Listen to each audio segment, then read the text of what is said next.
Hello students, मैं doctor Gauri Bhatnagar Sanskrit tutorials में आपका स्वागत करते हैं। भामिनी विलास चल रहा था पंडित राज जगन्नाथ कृत, जिसका कि पहला भाग अन्योक्ति विलास पढ़ रहे थे हम, जिसको प्रास्ताविक विलास भी कहते हैं। जिसका अगला श्लोक देखेंगे। नितराम नीचो अस्मिति त्वं खेदम कूपम माँ कदापि कथा अत्यंत सरस हृदय यथा परेशान गुण ग्रहीता असि। यथे कूप हे कुएं। नितराम नीचो असि, मैं अत्यधिक नीच हूँ, नीचा हूँ। इस प्रकार से तुम खेदम कदापि मा कृथा, तुम खेद दुख बिल्कुल मत करो, कभी मत करना।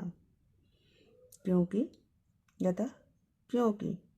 अत्यंत सरस हृदय, अत्यधिक सरस में जल, रस में जल, सरस भरे हुए, तो अत्यधिक जल से पूर्ण हृदय वाले, अंतस्थल वाले, परेशान गुण ग्रहीता असि, दूसरों के गुण को ग्रहण करने वाले, गुण अर्थात रस्सी, दूसरों की रस्सियों को तुम ग्रहण करने वाले हो। मतलब वो कहते हैं कुएं को कि मैं अत्यंत नीच हूँ, मैं अत्यंत नीचे तक हूँ, गहरा हूँ। इस बात को लेकर तुम कभी दुख मत करना, क्योंकि तुम अत्यधिक जल से भरे हुए हो और दूसरों की रस्सियों को तुम ग्रहण करके उन्हें जल से परिपूर्ण जल देते हो।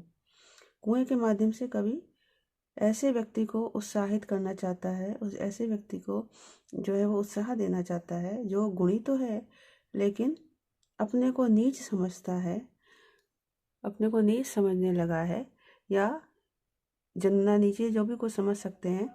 तो जो संसारिक प्रपंच फंसकर अपने को तुच्छ समझ रहा है कि मैं कुछ भी नहीं हूँ, लेकिन उसमें गुण बहुत हैं, गुणवान है, तो उसके लिए कवि कहते हैं कि तुम अपने आप को तुच्छ समझकर दुखी मत हो, क्योंकि तुम तो गुणवान हो और दूसरों से भी गुणों को ग्रहण करने वाले हो। फिर से देखेंगे। कूप हे कुएं, नितराम नीचोसी, मैं अत्यधिक नीच हूँ, नीचा हूँ। इस प्रकार से तुम खेदम कदापि मा कृथा, तुम दुख बिल्कुल कभी मत करना। यथा क्योंकि अत्यंत सरस हृदय, अत्यधिक जल से परिपूर्ण हृदय वाले, अंतस्थल वाले तुम, परेशान गुण ग्रहीतासी, दूसरों की गुण अर्थात रस्सियों को ग्रहण करने वाले हो, रस्सियों के ग्राहक हो। अगला श्लोक देखेंगे। ये ना मंद मरंदे दलद अरविंदे दिनाने नाइशत कुटजे खलु तेने हाथेन हा मधुकरण कथम। जो कह रहे हैं अमंद मरंदे, अत्यधिक मरंद मीन्स मकरंद से भरे हुए, अत्यधिक मकरंद से भरे हुए, दलद अरविंदे खिले हुए कमल में, येन जिस भौरे के द्वारा, दिनानि अनायशत दिन बिताए गए, तेन खलु उसी के द्वारा, अर्थात उसी भौरे के द्वारा,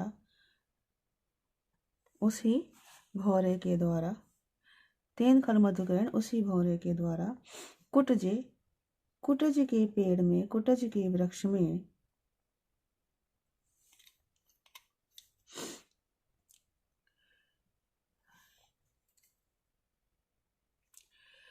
इहा हा कथम तेने, इहा मीन्स इच्छा भी, हा हाय अर्थात दुख है, कथम तेने किस प्रकार की गई। कहने तात्पर्य यह है कि जो भौरा, जिस भौरे ने कमल में, कैसा कमल जिसमें कि मकरंद पूरी तरह भरा हुआ था, पराग भरा हुआ था, इस मकरंद से भरे कमल में जिसके द्वारा सुखपूर्वक दिन बताए गए थे, उस भौरे के द्वारा कुटज जैसे कड़वे वृक्ष में, कुटज जैसे निम्न कोटि के वृक्ष में रहने की इच्छा भी कैसे की गई। कहने का तात्पर्य यह है कि किसी महान व्यक्ति के आश्रय में सुखपूर्वक रहने वाला व्यक्ति जो है, उसे किसी बड़ी विपत्ति होने पर भी नीच व्यक्ति के आश्रय में नहीं जाना चाहिए। हाँ, कहने का ये तात्पर्य कि अगर कोई व्यक्ति किसी गुणवान व्यक्ति के संपर्क में रहता है, आश्रय में रहता है, तो उसको विपत्ति पड़ने पर या किसी कोई संकट आने पर वैसे व्यक्ति को छोड़कर किसी निम्न और गुणहीन व्यक्ति के पास नहीं रहना चाहिए। फिर से देखेंगे। अमंद मरंदे, अत्यधिक मकरंद से भरे हुए, अत्यधिक पराग से भरे हुए, दरतवृंदे खिले हुए कमल में येन जिस भौरे के द्वारा दिनानि नैशत दिन बिताए गए, तेन खलु मधुकैण उसी भौरे के द्वारा कुटजे कुटज के वृक्ष में, यह कुटज के वृक्ष में इच्छा भी, कुटज में वृक्ष में रहने की इच्छा भी हाय कथम तेने किस प्रकार से की गई, अर्थात कैसे विस्तारित की गई, कैसे की गई। अगला श्लोक देखेंगे। अहिमल्यज महिमा अयम कस्य गिरामस्तु विषयस्ते उद्गिरतो यद गरलम फणिना पुष्णासी परिमल उद्गारे। कहते अहिमल्यज, अरे मल्यज मीन्स चंदन के वृक्ष, अयम ते महिमा, यह तुम्हारा, महिमा मीन्स महत्व, कस्य गिराम विषया अस्तु, किसकी वाणी का विषय हो, किसकी वाणी का विषय बने, अर्थात तुम्हारी इस महिमा का वर्णन कौन कर सकता है। यद क्योंकि, गरलम उदगिरत फणिना, गरलम विष को, उदगिरत उगलते हुए, विष को उगलने वाले, फणिना सांपों को, परिमल उद्गारे पुष्णासी सुगंध के उद्गारों से पुष्ट करते हो, क्योंकि तुम विष उगलने वाले सांपों को भी सुगंध के उद्गारों से पुष्ट करते हो। मैं चंदन के लिए कह रहे हैं कि तुम्हारी तो महिमा इतनी है कि उसका तो वर्णन ही नहीं किया जा सकता, कि तुम उन सांपों को भी अपनी सुगंध से परिपुष्ट करते हो जो विष उगलते हैं। कहने का तात्पर्य है कि अनुक्ति है, तो क्या कहा गया है कि जो व्यक्ति चंदन की तरह अपना बुरा करने वाले का भी भला करता है, तो वो इतना महान है कि उसके महानता का वर्णन नहीं किया जा सकता। फिर से देखेंगे। अरिमल्यज, हे चंदन, अयम ते महिमाम, यह तुम्हारा महत्व, यह तुम्हारी महिमा, कस्य गिराम विषयास्तु, किसकी वाणी का विषय बने, अर्थात कौन तुम्हारी इस महिमा का वर्णन करने में समर्थ है, क्योंकि तुम गरलम उद्गरितो फणना, विष उगलने वाले सांपों को भी, परिमल उद्गारे पुष्णासी, सुगंध के उद्गारों से, सुगंधित उद्गारों से, सुगंधित श्वासों से पुष्ट करते हो, पोषित करते हो। अगला श्लोक देखेंगे। पाटीर तव पटियान कह परिपाटी इमाम पुरी कर्तुम यत पिबताम अपि नृणाम पिष्टो अपि तनोषि परिमलय पुष्टि। कहते पाटीर, हे चंदन, तव इमाम, तुम्हारी इस परिपाटी को, इस रीति को पूरी कर तुम स्वीकृत करने में, अनुसरण करने में कहा पटियान, कौन समर्थ है। यत क्योंकि तुम पिष्टापि पिस जाने पर भी, घिस जाने पर भी, पिशताम नृणाम अपि घिसने वाले लोगों को भी, परिमलय पुष्टिम तनोषि सुगंध से पोषित करते हो। मतलब कह रहे हैं चंदन को कि तुम्हारे इस रीति का कौन अनुकरण कर सकता है, क्योंकि तुम घिसने पर भी, अर्थात चंदन घिसने पे सुगंध फैलती हो, जो घिसने वाले के हाथ में भी सुगंध रह जाती है, तो उसको कहेगा तो घिसे जाने पर भी जो घिस रहा है उसको भी सुगंध देते हो। कहने का तात्पर्य यह है कि चंदन के समान और परोपकारी लोग धन्य हैं, जो अपने अपकारी व्यक्ति का भी उपकार करते हैं, मीन्स जो उनका अपकार करता है, बुरा करता है, उसका भी उपकार करते हैं। फिर से देखें। हे पाटीर, हे चंदन, तब इमाम परिपाटी, तुम्हारी इस रीति को रिकर्तम अनुकरण करने में कहा पटियान, कौन समर्थ है। तुम्हारी इस रीति का अनुकरण करने में कौन समर्थ है, क्योंकि तुम पिष्टो अपि घिस जाने पर भी, पिष्टाम नृणाम अपि घिसने वाले लोगों को भी, अर्थात जो तुम्हें घिसते हैं ऐसे, तो घिसने वाले लोगों को भी, परिमलय पुष्टिम तनोषि, सुगंधों से पोषित करते हो, सुगंधों से पोषण देते हो। अगला श्लोक देखेंगे।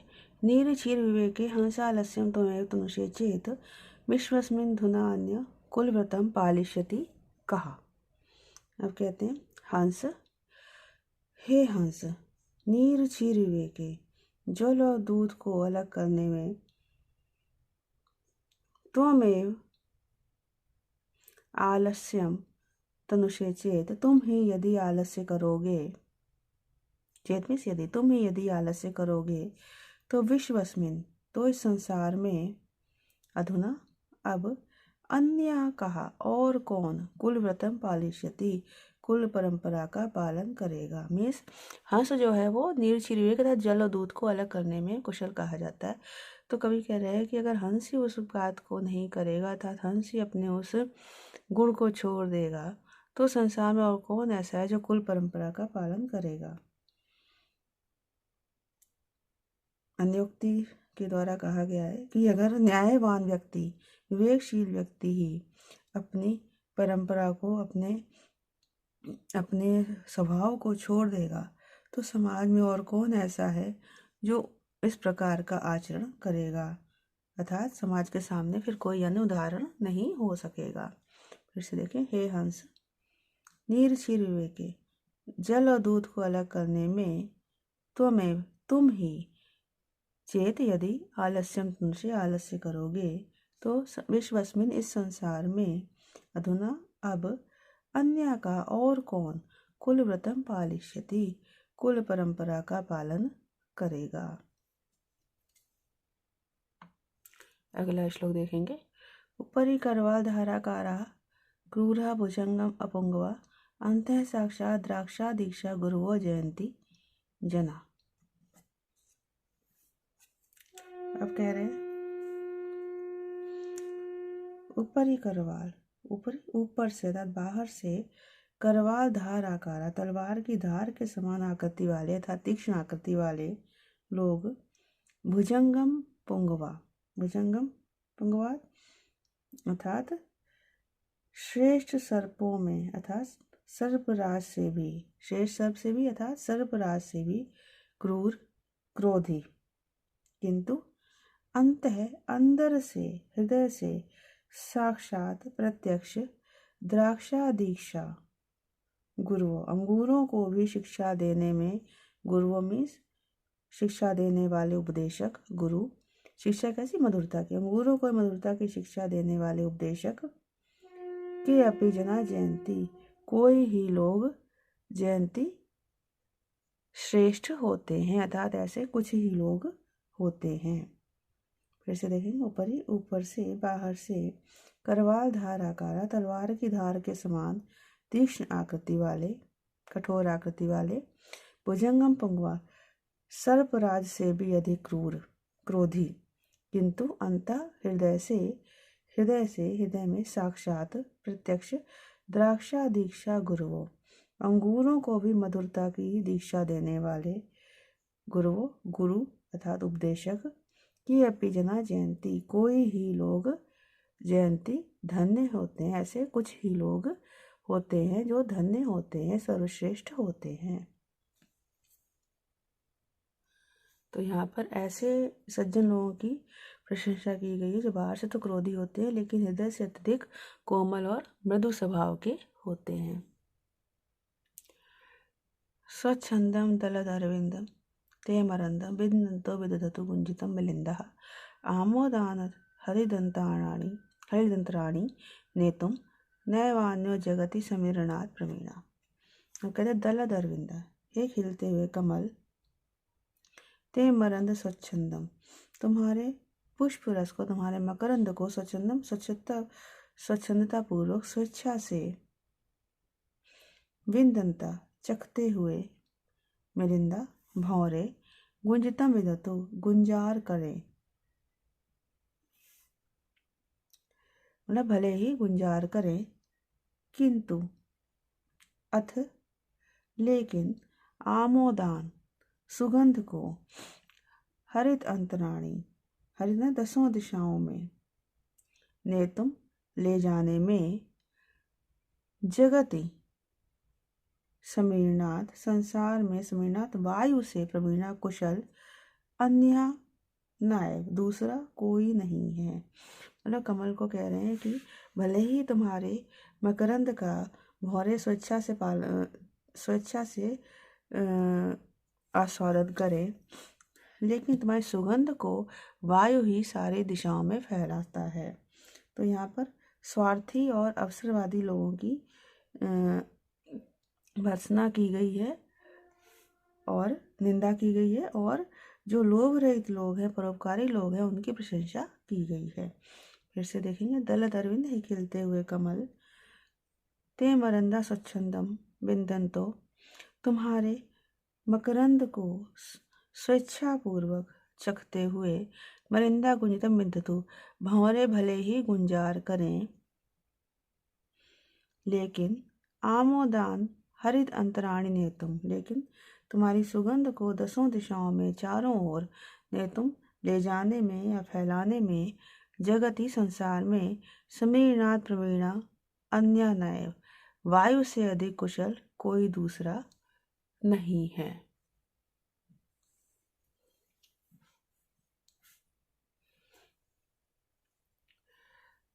तो इस प्रकार यहाँ पर स्वार्थी लोगों की निंदा की गई है। इस वीडियो में इतना ही। साथ बने रहने के लिए धन्यवाद।